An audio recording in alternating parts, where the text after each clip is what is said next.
Excuse me, can I please talk to you for a minute? Sure. You know, you look kind of familiar. Yeah, you do too. I just wanted to know, do you know a podcast named The Podcast Is Mine? Oh, I know that podcast. I just wanted to let you know that it's mine. No, it's mine. Hello, and welcome to The Podcast Is Mine. I'm Bhushan Kumar. And I'm Sunny Gruel. And this is season 2 of TPIM.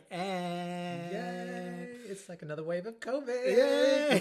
You didn't see this coming, did you? You didn't see it. We snuck up on you from behind. And we're all in lockdown again.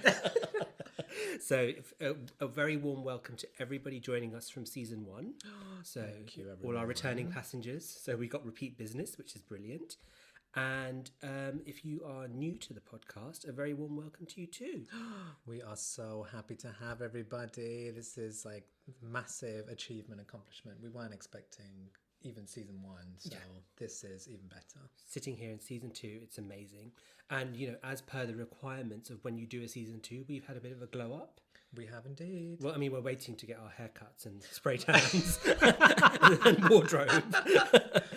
Wardrobe. Well, you know, but it's skimpy skirts and like, you know, cause have you always noticed that when they do season 2, everyone has like, everyone gets a spray tan. They all get into shape and they're like ready to like hit the runway. Yeah. We were already at that stage. We were at that stage, though, exactly. But now we're on a really strict diet. We are. Cuba cheese. When we feel faint, yes, exactly. But so we've so as part of our glow up, we've got some exciting kind of new developments, haven't we? We've actually got a really good season coming up. I'm really excited about what we've got. Bhushan, it's so exciting. The number of episodes we've got and the content and the quality is just, I think we're taking it to another level. I think we are. This is like already our high fashion cycle. Oh wow, I can't wait for it. And the men are in this cycle as well. Oh my god, yes, exactly. So they waited so long with ANTM, but we didn't wait. And we dropped the height requirement as well. Which part?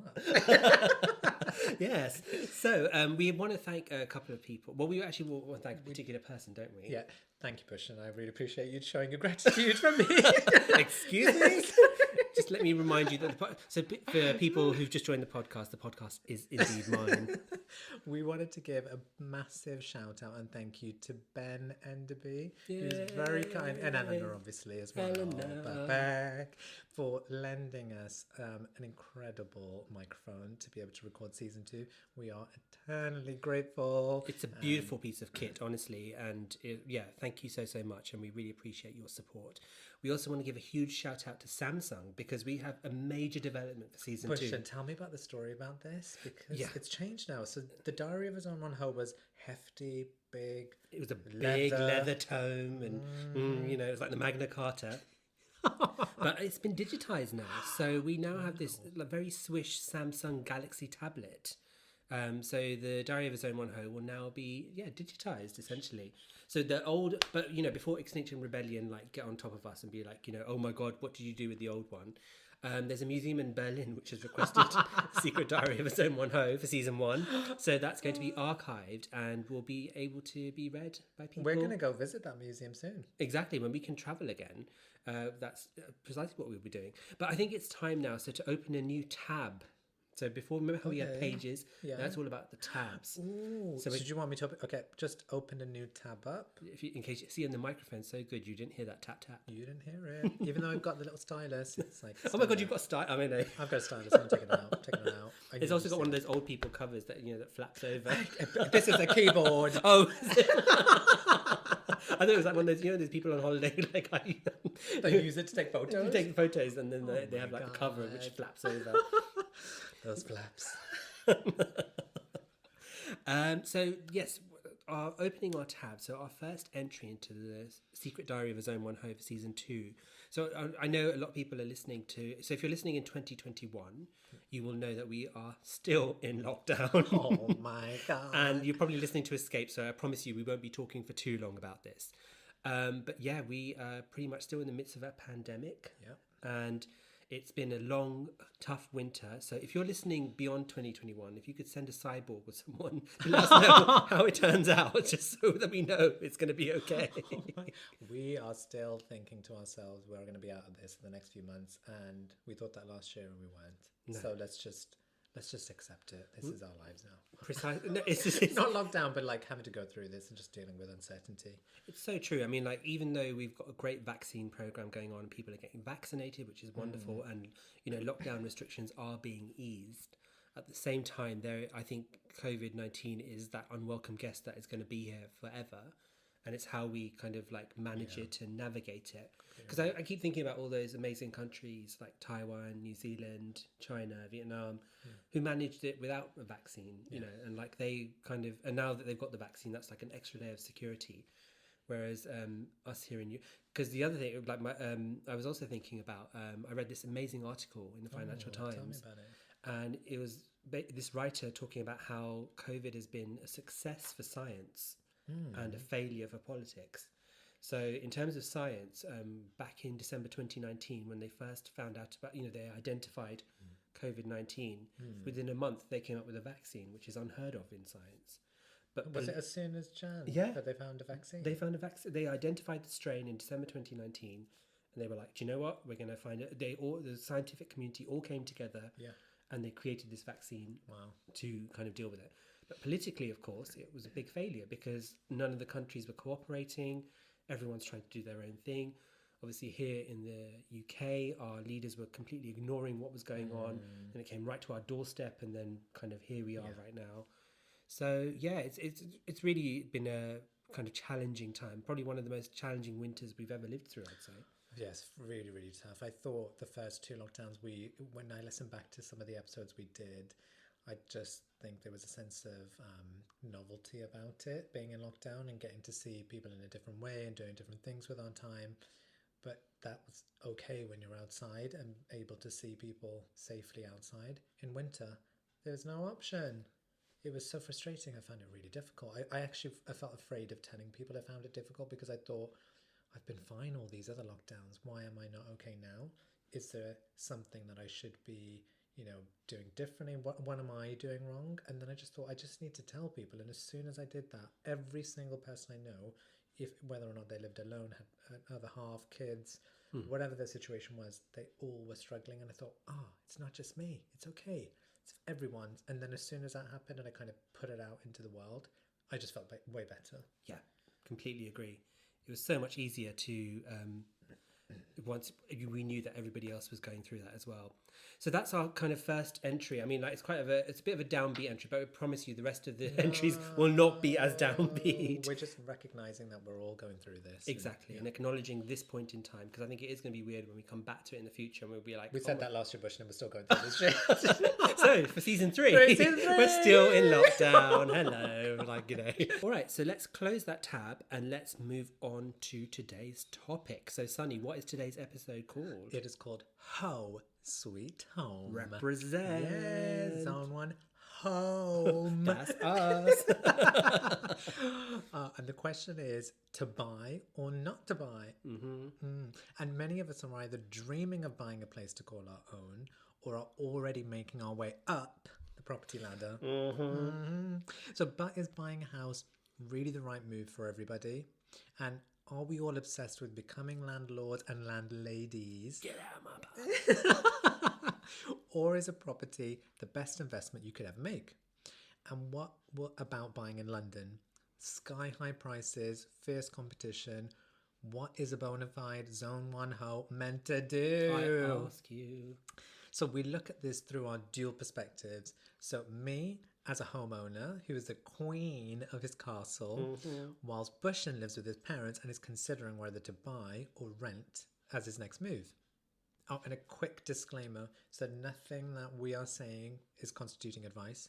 It's his general discussion, and as always, if you're considering buying a property, it goes without saying that you should seek appropriate guidance and counsel from a verified professionals. Absolutely. So if you come and try and sue us, we will not only will we counter-sue, we'll bankrupt you. We'll be verified soon, but right now we can't. Exactly. But no, we will counter-sue for sure. We will take legal aid if we have to. But it will happen, so don't come for us. Because we will come for you. So, Sunny, let's talk about your journey. What was your journey to becoming a homo owner? A homo owner. So that's a really good question. I was trying to think back to when does the journey start? Because it's not like one day you just switch on and say, now I'm going to go buy property. It's a big deal. And as a kid, I always thought, oh, one day I'll have my home. Like, when you think back to when your parents bought their first home and they told me the story about it. And I just thought, oh, I'll do that one day. And then when I started university, I can't remember if it was a careers counsellor or someone that was meant to give advice and guidance, but clearly not putting it in any kind of, nice package. She just said to us, she's like, oh, enjoy London while you can, because you'll never get to afford to live there after university. And I was like, I'm going to UCL and I'm doing maths and I'm not going to be able to afford to live in London? Yeah. Then what is this all for? What is the point? I thought, oh, okay. So then I was so not used to that kind of sentiment of you can't achieve something, and I just thought, oh, well, no, I will do that if I want. And then obviously I loved living in London as a university student, and then I stuck around after uni, and it just became a thing that, yes, one day I want to buy somewhere to live, but it didn't happen in my 20s. It took until my early 30s before I bought, because in London it is such a different beast as well in terms of getting on the ladder. Prices are obviously so much higher, and I know everyone talks about London waiting, but that does definitely not help. It does not help. So it was a long process of renting and compromising. I think I had to tell myself, what do I really want? As I went through my 20s, it wasn't a focus for me. It was like, yes, one day I'll buy. And then time just goes by and you start thinking, actually, should I now be thinking about getting on the ladder? And that's when I started taking little steps to understand, what does that process look like? So I think if I was going into it pretty suddenly without any idea of what the process looks like, it would be really intimidating and daunting, because there's a huge process, and we can talk about that today. But I eased myself into it. I started to understand slowly that, okay, when you apply for a mortgage, you need to have a deposit. And I remember in like the late 2000s, early 20 teens, you could get really good mortgages, like in excess of the value of the property, which I thought was such a strange concept. And then we had the credit crisis, so that just went away. So I remember kind of thinking in 2008, just after I graduated, a little after, thinking, oh, I've missed the boat now in getting a property that's worth more than what I can afford, let's say, in terms of that multiple that you have. So I kept thinking, oh, damn, I've missed out. So then sometimes with those things, you just come to terms with it and think, fine, it'll happen in another way. But then I was renting for, all of my 20s, and then my friends, when I got to my late 20s, a lot of my friends started buying places, and they were in very different circumstances to me. Their parents were able to help them, or, they came into an inheritance from a family member or something, and there were reasons why they were getting on the ladder. And I didn't necessarily think, oh, it should be my turn now, but I thought, okay, I should put a little bit more time into it. And that's when I started thinking, okay, let me think about the areas I want to live in. And I just couldn't ever get comfortable not being a zone one. I mean, you can definitely relate to this, Bush, and in terms of, it's hard, isn't it, when you have such a connection to a place that you want to live, and that doesn't feel like it's achievable. It felt hard because my friends were saying to me, oh, come round to this area, come to this area. And I thought, well, and we've talked about this in terms of, what it means to be a zone one home, but I didn't really have any connection, because I grew up in the Midlands, to a particular place in London to want to kind of start making a home. So that was difficult to kind of compromise in that sense. But yeah, so that was kind of how it kind of started quite organically and slowly, and I built on it. And then as I started to kind of get to a stage where I was building up a deposit, because I needed a deposit, over time I started to realize, by doing some calculations, doing some number crunching of what I could afford, using those calculators. One of the websites that, everyone probably knows, Martin Lewis's website, is very good. There's so much really good practical advice on there that I started putting numbers in and realizing, or talking to my friends, I just remembered a conversation I was having with one of my friends. We were like multiplying the numbers out for a mortgage, and then our deposit, and then there's all these schemes like Help to Buy and shared ownership and 5% deposits, all these different things. I realized that actually now I'm getting a clearer sense of what is affordable and how long I need to wait before I can get what I need. But yeah, so then in terms of property, Bush, what is your experience? Wow. Well, first I just want to say, like, I was listening and absorbing that, because I think you've hit on so many points, like organically, that we're going to discuss. Okay, great. And it's really funny as well how even though our kind of experiences and circumstances are completely different, there's so much there that resonates, like with what you were saying. My journey was kind of similar. So, if you're new to the podcast, you won't know. So, and I'll. I know what's coming. Exactly. So, and if you're playing along at home, take a sip of water. Where were you born, Bhushan? Tell us where you were born. So, I was born in central London, and I was born in the same hospital as Prince William, who we are. Yeah, we're. Don't worry, William. We're coming to you in later episodes. Watch your back is all I'm saying. I was born in London and born in central London, and I live with my parents, and I still do. And for example, you know, there's a lot of kind of like reasons for that, like in terms of like culturally, like in South Asian culture, living with your parents is quite normal, like you know, for a long time. And I did think to myself that I was going to live with my parents forever, like in that respect, like you know. So I didn't really think about buying a property for a very, very long time. So I, in my 20s, was kind of struggling to find permanent work because I chose to work in the media, and it was really hard. It was that conundrum of not having, quandary rather, that if you didn't have experience, you couldn't get a job, or if you didn't know somebody, you couldn't get a job. But then at the same time, if you didn't have the job or the experience, then you wouldn't meet anybody who you could. So this all kind of came to a head in 2008 when I finally got a staff job with a media company, and I was able to kind of have like, you know, regular income coming in and stuff, and then of course during that, when that happened, the big recession happened, the Lehman Brothers crashed, and you know, then the media company was suddenly going to axe 900 jobs. So I was worried, like, will my job be safe? And I thought and also I had no money at that point as well. So I was thinking to myself, well, look, I need to build up savings and things but again, property wasn't really on my mind. And I thought to myself, with the recession and stuff, I was lucky to have a job. So maybe I won't think about buying a property. And then I think what changed for me was in my early 30s, where my life was quite busy. And like, although I'm very lucky to live with my parents, and like, especially during these lockdowns and during the pandemic, that I can be there for them, I did think to myself, do you know what? I really do want some space of my own. And but what happened was, when I started saving, and I, you know, like yourself, I kind of instilled these saving goals, and I thought to myself, right, I'm going to save enough for a deposit, because I was also told when I was about 18, I remember when I got my student loan, and a family friend said to me, go and put that down as a deposit for a house. And I was like, so Asian. It's such an Asian thing to do. But at the age of 18, I was like, well, I am buying a house. Yeah, I'm going to be like a slave.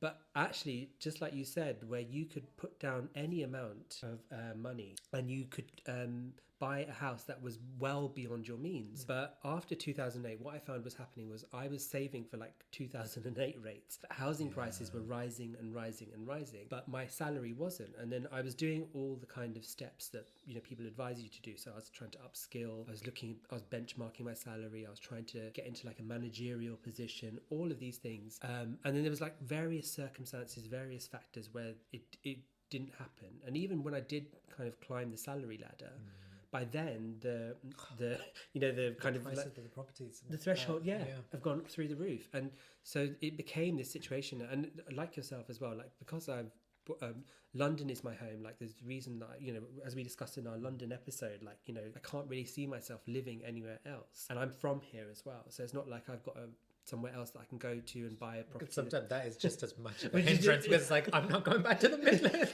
Exactly. So it's like kind of like, what, you know, I can't buy a property. And also because, like, again, I'm a native Zone 1 ho, so where, you know, buying outside, like recently I was looking at kind of like properties on the coast, or like, you know, with an hour two commute from Brighton's just as expensive as here. Exactly. And then also the whole commute thing as well. I mean, like with the pandemic, we've been quite, you know, it's kind of taught us that you can work remotely, and you can, you know, you don't need to be in the office every day.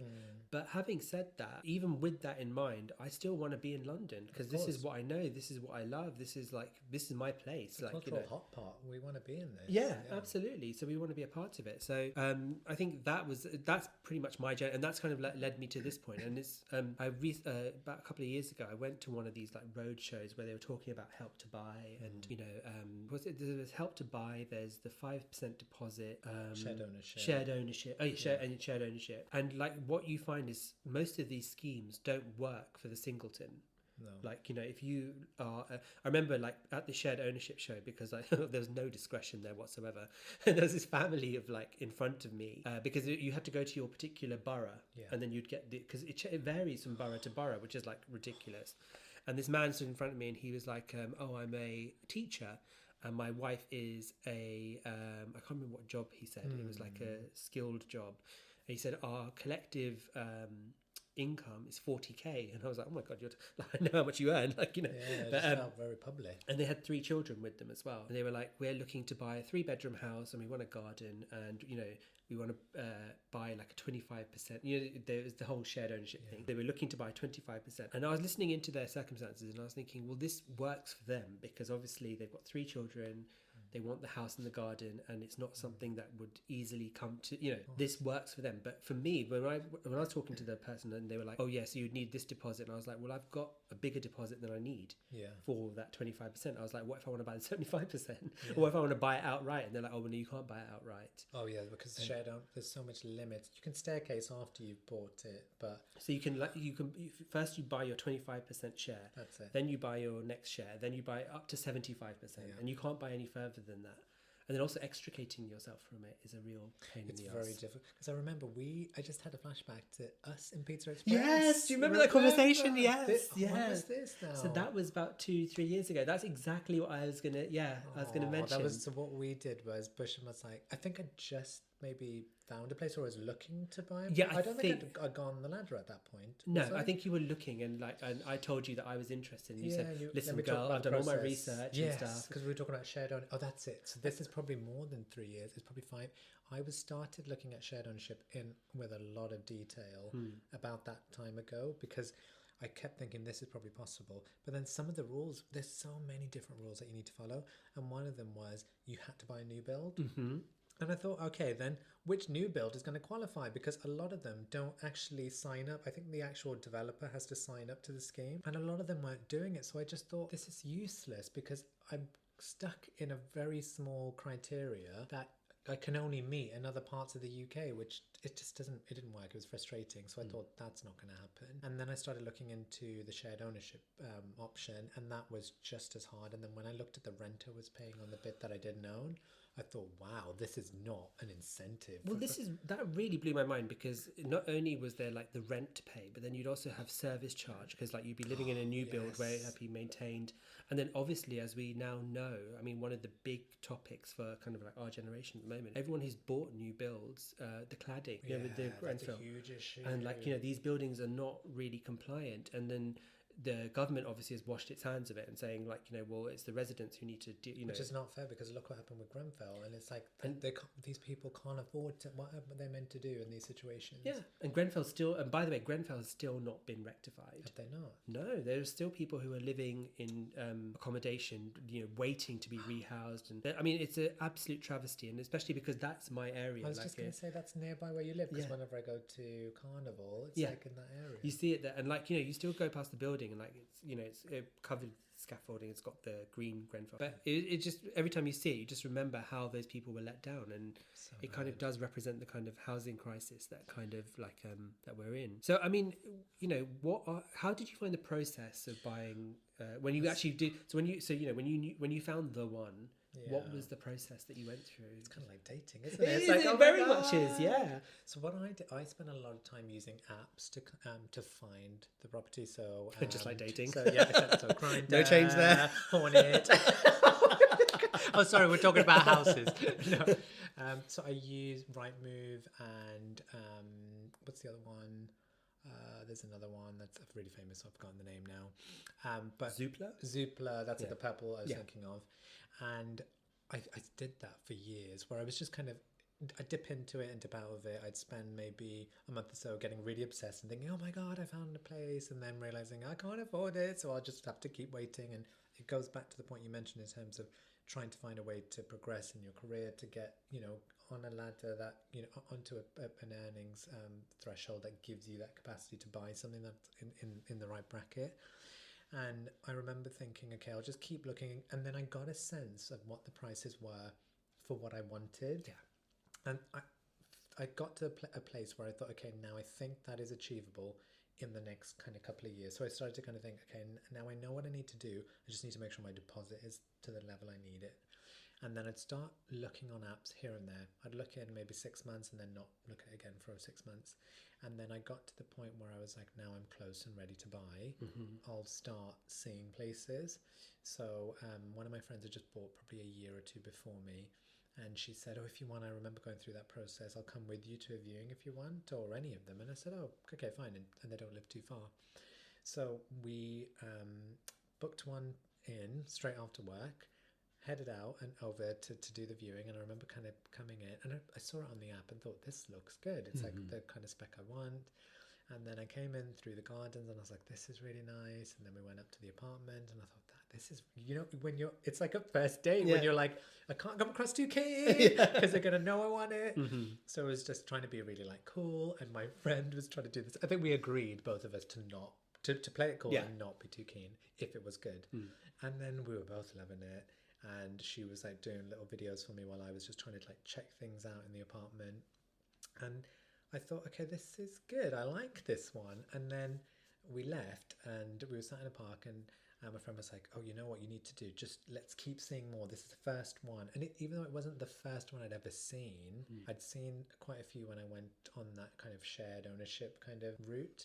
But all of them I didn't like a lot of the time because they just either just were too expensive or just not the right spec. It just felt wrong. So it didn't ever feel like a proper viewing. And I had never really gone through the process of going to an estate agent and saying, we'll drive you around and let you see different places, because it gave me flashbacks to being at uni when we used this letting agent called Black Cats. Okay. They are honestly, they're just not compliant basically with fraudulent. There's so many things that they do that is just underhand. And I remember them showing us all these really dodgy, rough looking places that were not in our spec. They just drive you around because they have to make sure people get viewings and they just wanted to tick boxes. So I always had that in the back of my mind, and I know that was renting, but it still didn't feel like I wanted to go through that. So I thought, I'll be in control of the process. I'll pick to look at the places I want. And actually we're in a world where we have Google Maps and Street View, so you can check by walking down that street on Google Maps Street View and be like, I don't want to go down there.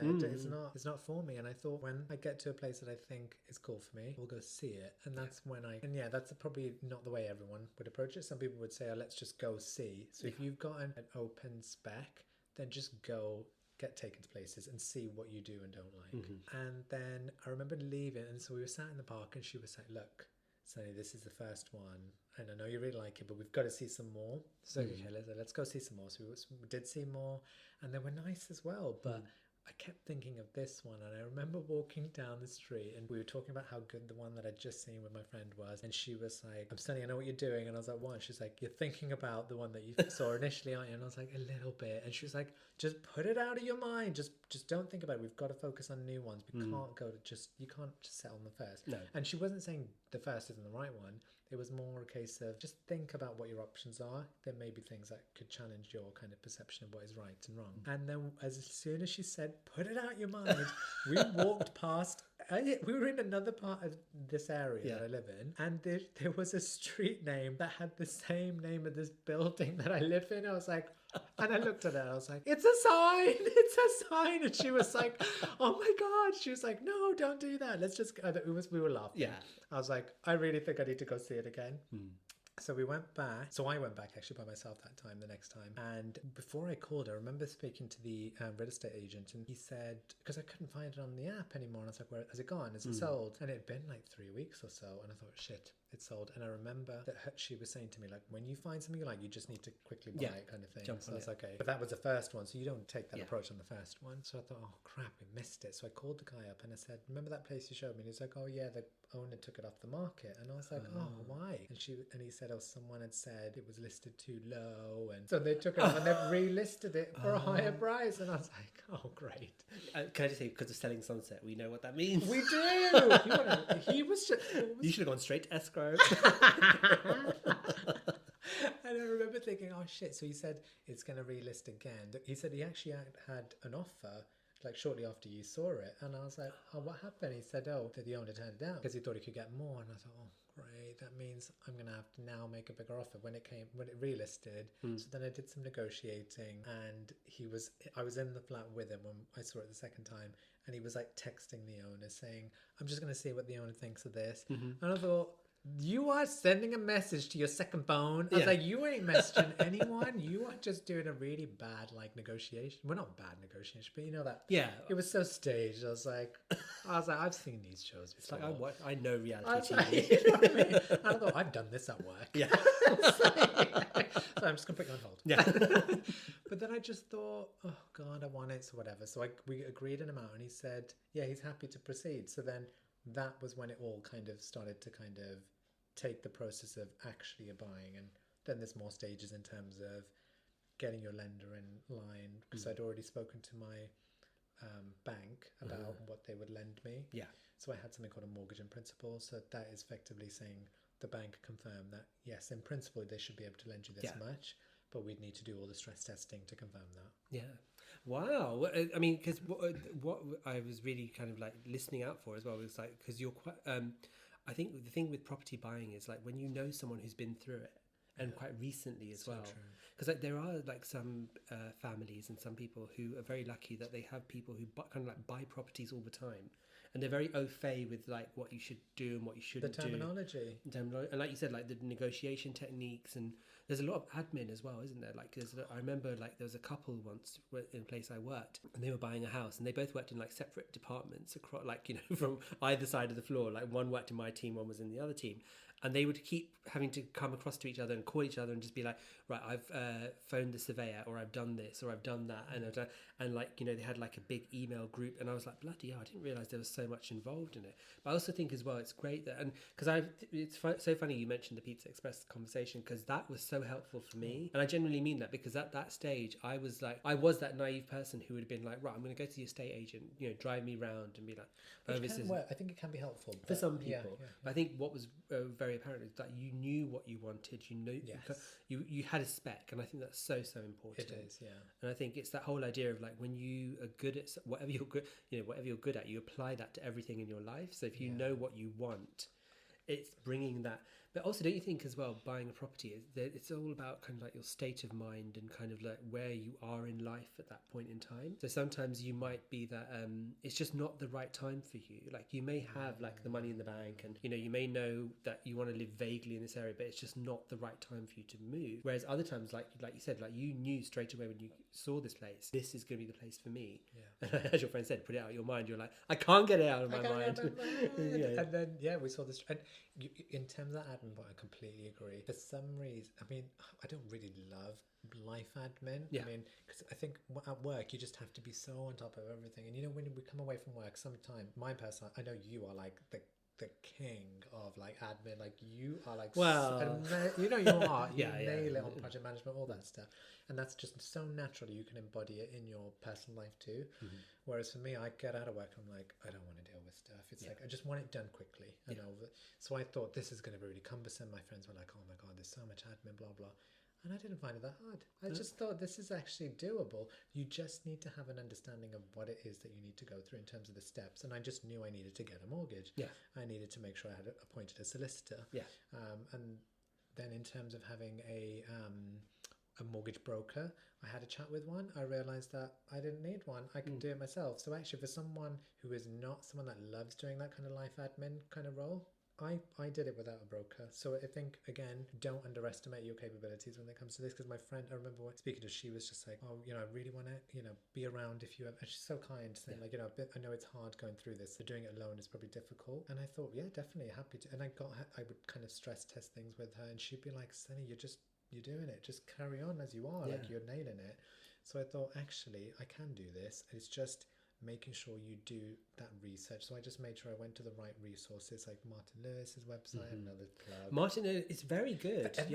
He's really so good. I watch his show as well, the half hour. Like first, I didn't have to be honest. When I first started watching, I was just like, can he stop shouting? Just talk normal. But the whole reason he does it is because like it does stay. You know, when he talks about paying off your credit card in full, like, you know, all the time. And I always hear that when I pay my credit card, and I'm like, that is a good strategy. He gives such good advice to people, and I just think, as long as you get some of those guides, speak to people that have already been through that process, like you said, and like I did, share my knowledge with you, that helped me understand things a little bit better, or what other people think when they go through certain decisions. Like, it made me realize that, yes, I'm happy to pay for a service charge in a block because I thought, oh, there's other perks of it. But then actually in other ways it made me think that means I'm using up money that I could spend on other stuff. So I had to kind of go through that process of what do I want to compromise on. Yeah. But yeah, it is a big admin burden, but everyone can get through it. It's true. So then moving on, do you think society is kind of like, so, you know, because there's a big onus on becoming a homeowner and like having your own property, and, you know, it gives you security. And then, like, one of the things that's often bandied about is, oh, well, you know, you pay less for a mortgage than you do for rent, because rent is just paying somebody else's kind of income. So do you think society is wrong to look down upon renting? I think that is wrong, because years ago, what one of my friends, when I was at uni, her mum said to us when we were like, oh, we need to save to buy something, she was like, you're paying, we were still at uni, or a year after uni, and she was like, you're paying for your freedom, enjoy it. And that resonated with me. I thought, wow, I like that concept, paying for your freedom, because you're not tied down, you can move whenever you want, you're not putting that pressure on yourself to think, crap, I need to make sure I pay my mortgage every month, and I'm tied down, I can't, I don't know, spend my money on other things that I want. And you know, mortgage can be cheaper depending on what you're buying. My mortgage is more than my rent, but then that was the compromise I had. It's not as simple as that. That's why I think I wouldn't worry too much about this pressure. There are lots of places in Europe that people just never buy. Yeah, I was just going to say, like, isn't it in Germany and in the Nordics, there's a real culture of like, you're actually not a homeowner, because it's actually more of a headache to be a homeowner than it is to rent. And I think as well that it really does depend on your landlord. I remember at work, like, having colleagues who had really shitty landlords, and they would get really stressed, like, you know, the boiler was broken for days on end in winter, or, you know, a door. I remember once there was a friend of mine who was texting his landlord, and he was saying, oh, look, there's a door broken. It was a really cold winter. And the landlord was like, well, move out then. And it was like, hang on a minute, I've signed a contract with you and everything. Like, you know, this is your duty. And like, even like living with my parents as well, our neighbours next door to us, they so the landlord there is he's installed he installed some plumbing of his own, like an extra toilet. No, not fun plumbing, I'm afraid. He installed like a toilet in somewhere where it shouldn't be, and our kitchen wall has been constantly flooded, and we kind of complained quite a lot. We took it to the council. We took it to we went to all possible things, and you know, he kept putting us off with excuses. And then, like, obviously with the pandemic, he's like, oh well, now the pandemic's here, I can't get anyone to come and fix it. Luckily it stopped, but there's been a lot of damage done to it, and it just makes me think that if you've got a crappy landlord, it can you know, it really does makes your life hell. And it's quite scary as well, isn't it? Because then you're like, then you can't rely on that place, you know, and it's your home. Yeah, it's your home, and it's it can be really hard. So I think it would be really great to see the government kind of give renting a bit more of a kind of, you know, controlled rents. And you know, I think in New York they have that concept, don't they? We have it here as well. So we have when my parents first came to the UK, we used to live in a flat, and I can't believe the rent was like £54 a week. Wow. For a week for a 2-bedroom in central London. And even like the other house that we then moved to, 3-bedroom, when my younger brother was born, that was £89 a week.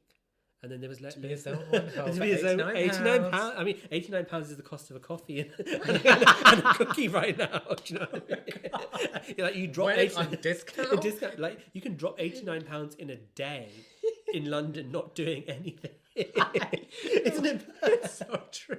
It's like, but what did you do? I just went out to get a cup of coffee. Literally, I just stepped out the door. £89, please. It's like, oh God. Like, do you take credit card? Like, you know, it's madness.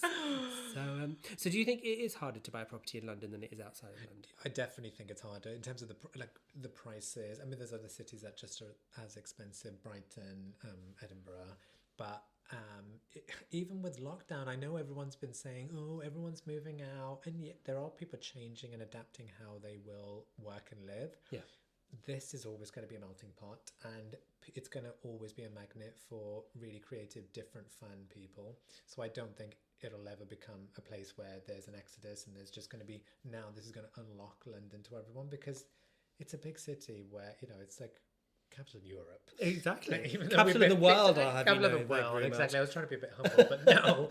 No humility on this podcast, thank you. Absolutely not. This is always going to be a place that people want to live. So I don't, it's always going to be difficult. I don't think it's going to, with Brexit or with the COVID, it's not going to change. So I think it's always going to be hard here.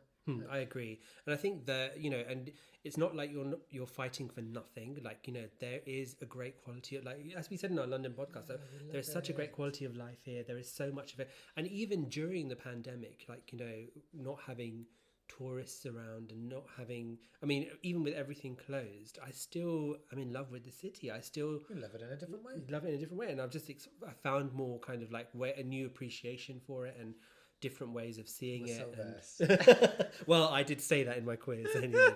Yeah, so London is amazing. It really is. Anyway, speaking of, I think it's time. I keep on referencing our London episode, and like in our London episode, do you remember we did that quiz?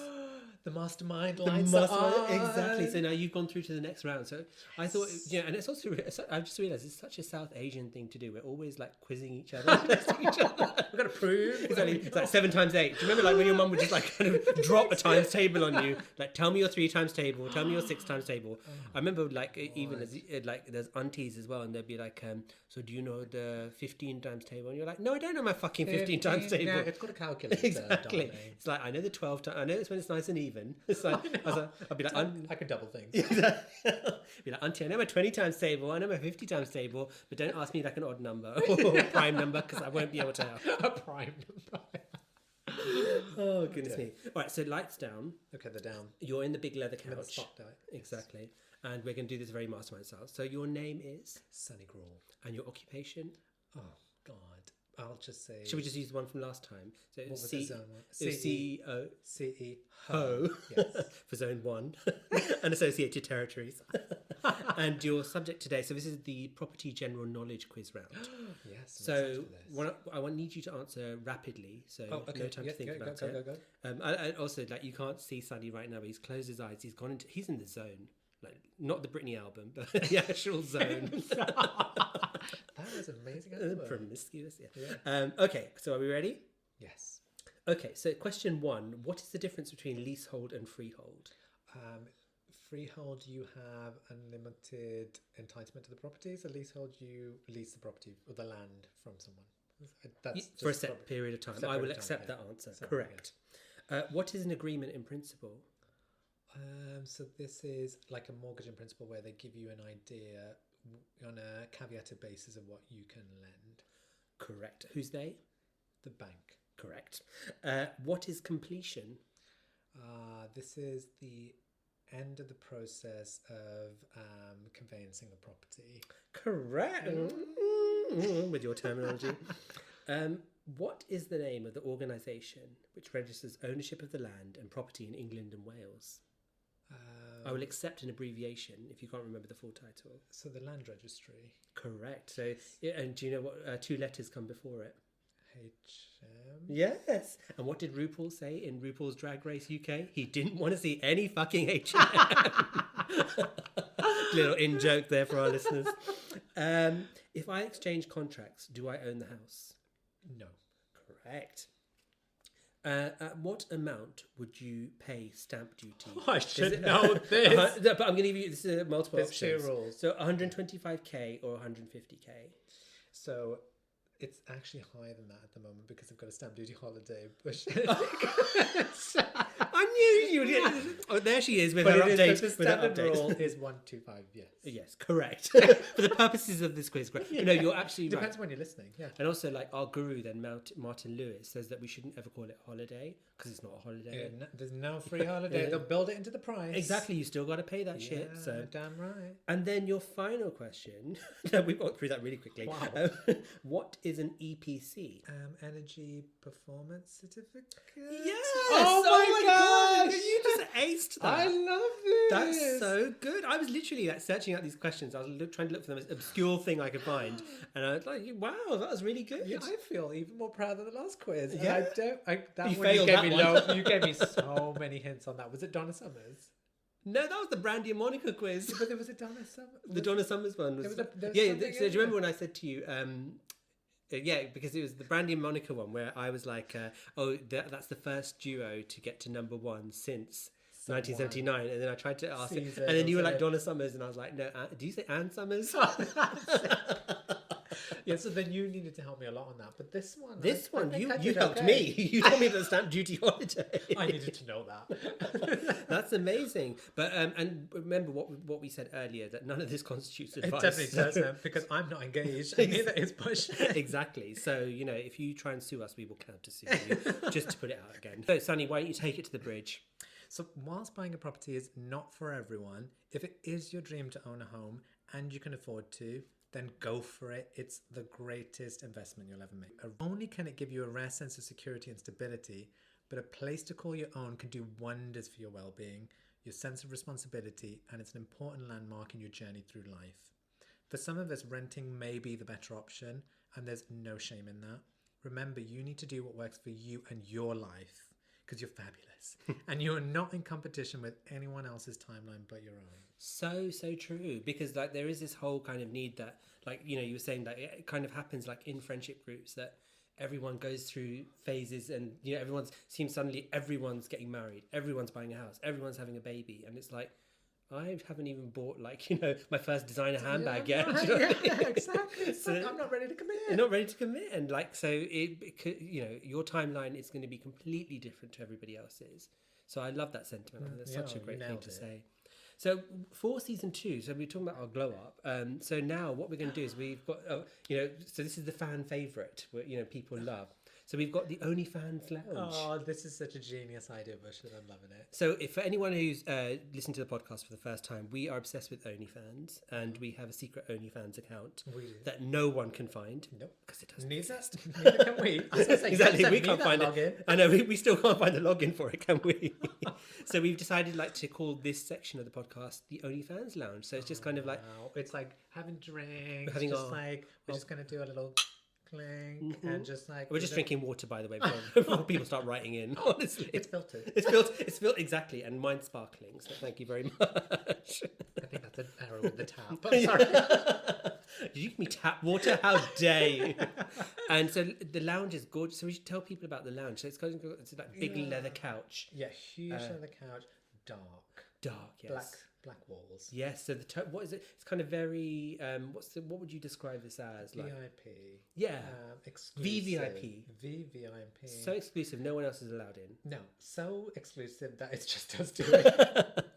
And then there's a lovely big OnlyFans in illuminated light on the wall. There is. And it looks great. And there's incredible side lighting. We've got our own personal lighting. And then we've got a mirror, but it's actually a two-way mirror, because then our premium fans can then watch us through the mirror. While we're recording, whatever we're doing. Oh gosh, imagine being, because in some houses people do that in the basement, they put sex dungeons and stuff like that. One of my clients tell me. One of my, this is the real tea. I mean, this is the kind of tea that you'd get on our OnlyFans podcast. Remember, one of my friends actually hooked up with someone once, and went to their house, and when they went downstairs, this person had a dungeon. Yeah, and they fully partook in all the facilities and implements that were available. You know what you need to do? You need to get to season 10 of Real Housewives of Atlanta. There is a sex dungeon in that. Oh, really? That is the core theme of the drama in that season. Oh my gosh! Maybe season 12. You need to get on that. I really do. I will. Because the only thing that I really knew was from Sex and the City, when there's a sex swing. Do you remember that Samantha gets on? When was she not on a swing? And then the swing breaks as well, and I was just like, "That's Samantha Jones!" Our all-star icons. I love it. Oh goodness. So Bhushan, why don't you remind all of our wonderful listeners of the socials? Yes. So if you've heard anything today that you want to kind of pick up and talk about, if you want to try and sue us, come at us. We're ready for you. You're going to check us, boo. Exactly. Or if you want to share any funnies or anything like that, you can get in touch with us on social. So on Facebook, Instagram, and TikTok, we are at The Podcast Is Mine. And on Twitter, we are Podcast Is Mine. And if you prefer good old email, you can email us at thepodcastismine@gmail.com. And if you want to send a pigeon, it'll find us, won't it? Because that's what that's how people have to do it, pigeons, smoke signals, all that kind of thing. But I think there's only one other thing that we really need to cover in this podcast. And that is... The podcast is mine. No, it's mine.